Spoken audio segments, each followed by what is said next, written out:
Welcome back. Reborn of devil's love. भाई बहन का प्यार। अब तक आपने पढ़ा। यामी अपने करियर के लिए पढ़ाई में ध्यान देने के बारे में सोचती है। जब वो पढ़ाई कर रही थी तो कुछ प्रॉब्लम्स उसे सॉल्व नहीं हो रहे थे, इसलिए नमित को हेल्प करने के लिए बुलाती है। जब नमित घर आता है तो वो दरवाजे पर ही बात करने लगती है। तो नमित बोला, तुमने मुझे हेल्प करने के लिए बुलाया है या फिर दरवाजे से भगाने के लिए?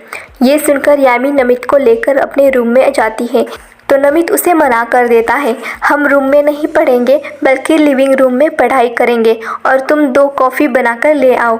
जब यामी कॉफ़ी बनाकर लेकर आती है तो नमित को कॉफ़ी का सिप लेते हुए ही बोलता है, तुम्हारी कॉफ़ी तो अभी बेस्ट बनती है। तो यामी बोली, मैं खाना भी अच्छा बना लेती हूँ। तो ये सुनकर नमित हैरान हो जाता है। अब आगे नमित कॉफ़ी का सिप लेते हुए बोला, यम, तुमने मुझे पढ़ाई में हेल्प करने के लिए क्यों बुलाया? तुम तो जानती ही हो कि मैं कभी भी पढ़ाई में अच्छा नहीं रहा। तुम्हें अनिल भैया से हेल्प लेनी चाहिए थी। चलो फिर भी तुमने बुला लिया और मैं आ गया तो एक बार देख लेता हूँ तुम्हें कौन सी प्रॉब्लम समझ में नहीं आ रही है। अगर मुझे भी वो सॉल्व करनी आती है तो मैं कर दूँगा। अगर मुझे भी वो प्रॉब्लम समझ में नहीं आई और मैं तुम्हें समझा नहीं पाया तो तुम अनिल भैया से पूछ लेना। वैसे भी तुम तो जानती हो मैं भी तुम्हारी तरह पढ़ाई में लूज़र ही हूँ। ये सुनकर यामी हल्की सी स्माइल के साथ बोली, नम, तुम चिंता मत करो। तुम्हें अगर ये प्रॉब्लम समझ में नहीं आया, तुमसे सॉल्व नहीं हुआ तो मैं शाम को अनिल भैया से पूछ लूँगी। मैंने सोचा कि अनिल भैया रोज़ ऑफिस में काम करके थक जाते हैं, उन्हें परेशान ना करूँ, इसलिए मैंने तुमसे हेल्प मांगी। अगर तुमसे भी ये प्रॉब्लम सॉल्व नहीं हुई तो मैं अनिल भैया से बोल दूँगी, वो समझा देंगे। फिर यामी ने सोचा, अगर नम नहीं चाहता उसे उसकी पावर और इंटेलिजेंस के बारे में पता चले तो वो उसे बेनकाब नहीं करेगी।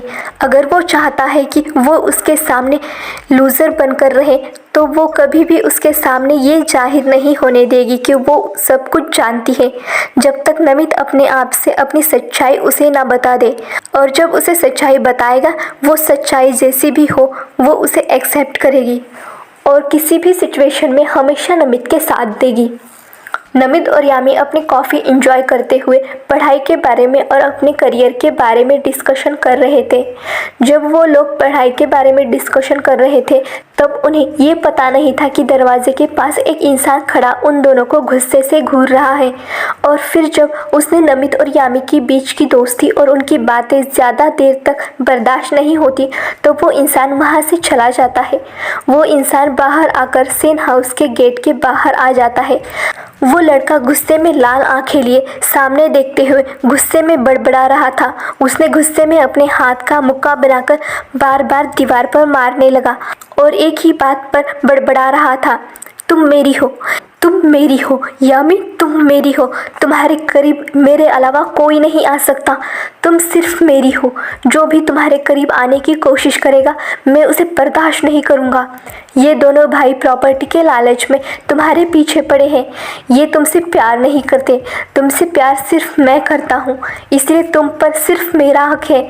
ये बोलते हुए लगातार दीवार पर मुक्के मारे जा रहा था, जिस वजह से उसके हाथ से खून बहने लगा।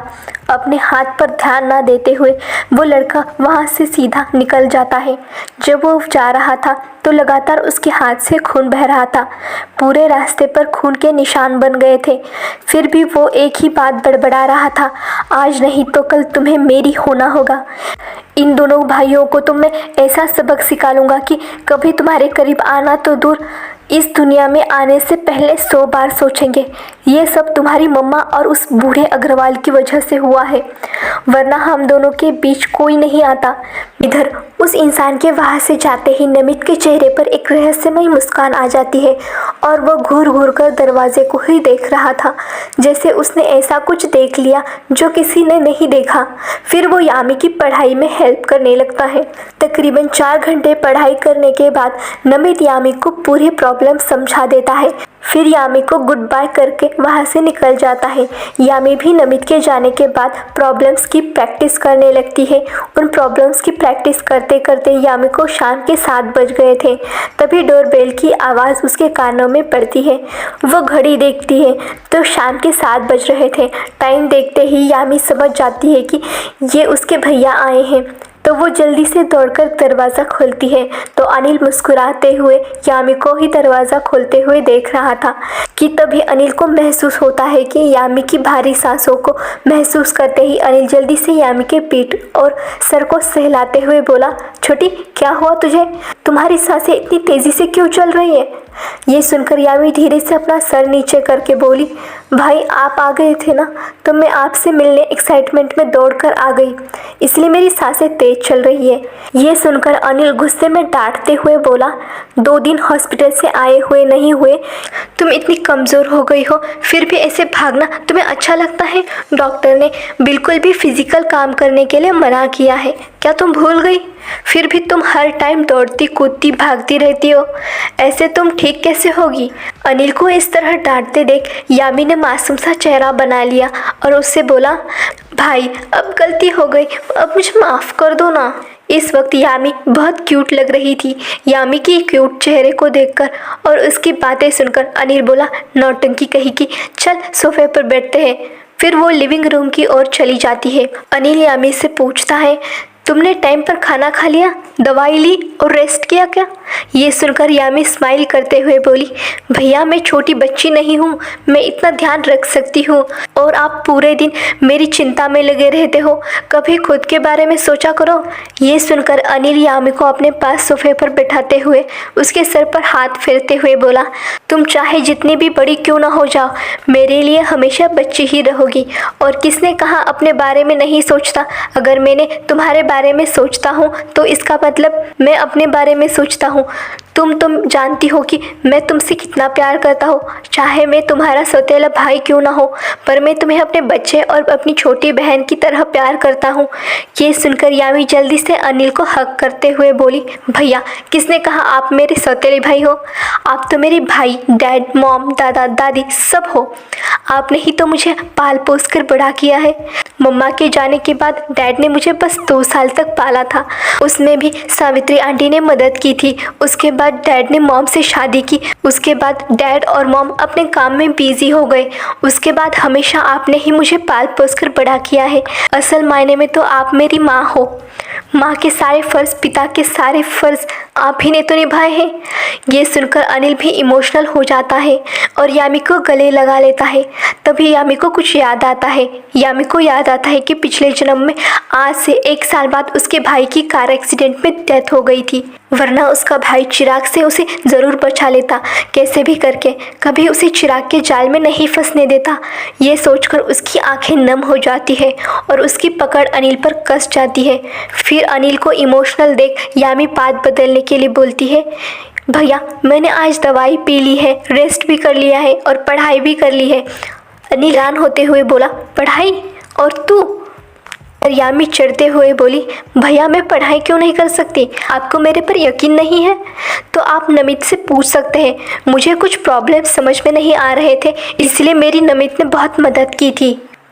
अनिल यामी को गुस्से में देखकर उसके सर को सहलाते हुए बोला, मुझे मेरी छोटी पर पूरा यकीन है और मैं तुम्हें आज एक बात बताना चाहता हूँ कि तुम मुझे अपना भाई मानती हो तो प्लीज़ दिखावे की ज़िंदगी और दूसरों पर डिपेंड होना छोड़ दो और अपनी पढ़ाई में अच्छे से ध्यान दो और अपना करियर बना लो, क्योंकि दूसरे अपना हाथ देकर हमें मुसीबत से तो बचा लेते हैं, पर वो कब हमें धोखा देकर अपना हाथ वापस खींच ले पता नहीं चलता और उनके हाथ पीछे लेने से जो हमारा होता है वो भी उसके साथ ख़त्म हो जाता है।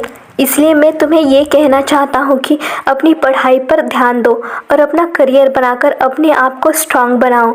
दूसरों पर डिपेंड होना छोड़ दो, क्योंकि पता नहीं कब वो दूसरे हमारे हाथ छोड़ दे। ये सुनकर यामी अपना सिर हाँ में हिलाते हुए बोली, भैया मैं आपकी बात समझ गई, अब मैं पढ़ाई पर पूरी तरह फोकस करूंगी और आपका नाम रोशन करूंगी। ये सुनकर अनिल स्माइल करते हुए यामी को गले लगा लेता है। इधर यामी अनिल के गले लगते हुए मन में ही बोली, भैया आप सही कह रहे, मैंने दूसरों पर डिपेंड होकर एक लाइफ जी थी, फिर जब उन दूसरों ने हाथ पीछे किया तो उसके साथ उनकी दी हुई पावर के साथ साथ मेरी जड़ें भी उखड़ गई और दूसरी चीज़ मेरे अपनों को भी अपने साथ ले गया। और इसे समझने के लिए मुझे एक पूरी ज़िंदगी जीनी पड़ी, और वो भी धोखे के साथ। इसलिए अब मैं कभी भी किसी पर भी डिपेंड नहीं होगी। अगर कभी मुझे डिपेंड होना भी पड़ा तो आप और नमित पर डिपेंड होंगी, क्योंकि मुझे इतना तो पता चल गया है कि आप दोनों के अलावा किसी पर भी भरोसा नहीं कर सकती। उसके बाद अनिल बोला, मैं फ्रेश होकर आकर खाना बनाता हूँ, तब तक के लिए तुम थोड़ी पढ़ाई कर लो, फिर डिनर करने के बाद रेस्ट करना। तो अभी अपनी पढ़ाई कंप्लीट कर लो। ये सुनकर यामी जल्दी से खड़ी होकर अनिल का हाथ पकड़ते हुए बच्चे की तरह उसकी उंगलियों से खेलते हुए धीरे से बोलती है, भैया मेरी आपसे एक रिक्वेस्ट है। यामी को ऐसी क्यूट हरकतें करते देख और अपने हाथ की उंगलियों से खेलते देख अनिल शक भरी नज़रों से यामी को देखने लगा। फिर भी उसने बोला, हाँ बोलो छोटी। तो यामी धीरे से बोलती है, भैया रात का डिनर मैं बनाऊँ? ये सुनकर अनिल ने यामी के चेहरे को जल्दी से अपने हाथों में भरकर बोला, क्या हुआ छोटी, तुझे आज खाना क्यों बनाना है? ये सुनकर यामी बोली, भैया मुझे खाना बनाना है क्योंकि मैं आपके लिए कुछ करना चाहती हूँ। ये सुनकर अनिल बोला, छोटी कोई बात नहीं, तुम अभी 2 दिन पहले हॉस्पिटल से आई हो, अभी तुम थोड़े दिन रेस्ट कर लो, फिर मैं थोड़ा तुम्हें खाना बनाना सिखा दूंगा, फिर तुम मेरे लिए बना लेना। ये सुनकर यामी थोड़ी मायूस हो जाती है, पर उसे पता है कि उसका भाई उसी की भलाई के लिए बोल रहा है। अगर वो जिद भी करेगी तो अभी उसका भाई उसे खाना नहीं बनाने देगा। ये सोचकर वो अपने नोट्स को लेकर पढ़ने लग जाती है। इधर अनिल एक राहत की सांस लेते हुए मन में बोला, थैंक गॉड बच गया, वरना वो खुद का और किचन का क्या हाल करती वो मैं खुद भी नहीं जानता। पर चलो इस बार तो बच गए, लेकिन अगली बार के लिए कुछ सोचना पड़ेगा। चलो अगली बार आएगी तब देखेंगे, पहले फ्रेश होकर डिनर बनाता हूँ। ये बोलकर वो अपने रूम में फ्रेश होने चला जाता है। एक्चुअली एक बार यामी खाना बनाने की कोशिश कर रही थी, तब उसने किचन पूरा जला दिया था, साथ साथ अपना हाथ भी जला लिया था। इसलिए अनिल को किचन की चिंता कम पर यामी की ज़्यादा थी। फिर अनिल और यामी मिलकर डिनर करते हैं और अनिल अपने ऑफिस का काम कंप्लीट करने स्टडी रूम में चला जाता है। यामी भी अपने रूम में जाकर स्टडी करने लग जाती है। रात के 11 बज गए थे। अनिल यामी के रूम में यामी को चेक करने आया था तो देखता है यामी अभी भी स्टडी कर रही है। ये देखकर अनिल यामी का सिर सहलाते हुए बोला, छोटी अभी तू सो जा, कल कर लेना बाकी की पढ़ाई। तुम्हें पता है ना तुम्हारी तबीयत ठीक नहीं है, मैंने तुम्हें बोला था जाकर रेस्ट करना, लेकिन तुम स्टडी करने बैठ गई। कल आराम से पूरी दिन स्टडी करना, अभी रेस्ट कर लो। ये सुनकर यामी बोली, ओके भैया। फिर वो बेड पर लेट जाती है। अनिल भी यामी के पास बैठ जाता है तो यामी अनिल के गोद में सर रख देती है। फिर यामी धीरे से बोलती है, भैया क्यों ना आज आप मुझे बचपन वाली लोरी सुनाओ। ये सुनकर अनिल यामी के सर को सहलाते हुए लोरी गाने लगा। चंदा मामा बहुत सताते हैं, कभी टिकते तो कभी बादलों में छुप जाते हैं, अब और मुझे तड़पाओ ना, तुम जल्दी आ जाओ ना, आज छुट्टी का दिन है, तुम दिन में ही आ जाओ ना, मैं भी किसी को ना बताऊँ, तुम भी किसी और को ना बताना। शाम हो गई इंतज़ार करते करते, आंखें तरस गई तेरे दीदार को, अब और इंतज़ार करवाओ ना, तुम जल्दी आ जाओ ना। थोड़ी देर बाद अनिल देखता है कि यामी सो चुकी है तो उसके सर को हल्के से तकिए पर रखकर उसके रूम को बंद करके अपने रूम में चला जाता है और सो जाता है। ऐसे ही करके 15 दिन बीत जाते हैं। एक रूम में 17 साल की लड़की स्कूल ड्रेस में रेडी होकर आईने के सामने टाई बांध रही थी और चिल्लाई, भाई मुझे स्कूल के लिए लेट हो रहा है, जल्दी से लंच बॉक्स रेडी कर दो। ये सुनकर किचन से आवाज़ आई, छोटी मैंने तुम्हारा टिफ़िन रेडी कर दिया है और जल्दी से आ जाओ, और मैं तुम्हें आज स्कूल ड्रॉप कर दूंगा, इसलिए मैं तुम्हें लेट नहीं होने दूंगा। ये सुनकर वो लड़की यामी खुशी से उछल पड़ती है और बैग लेकर दौड़ते हुए किचन में जाकर अपने भाई को हक करते हुए बोली, थैंक यू भाई।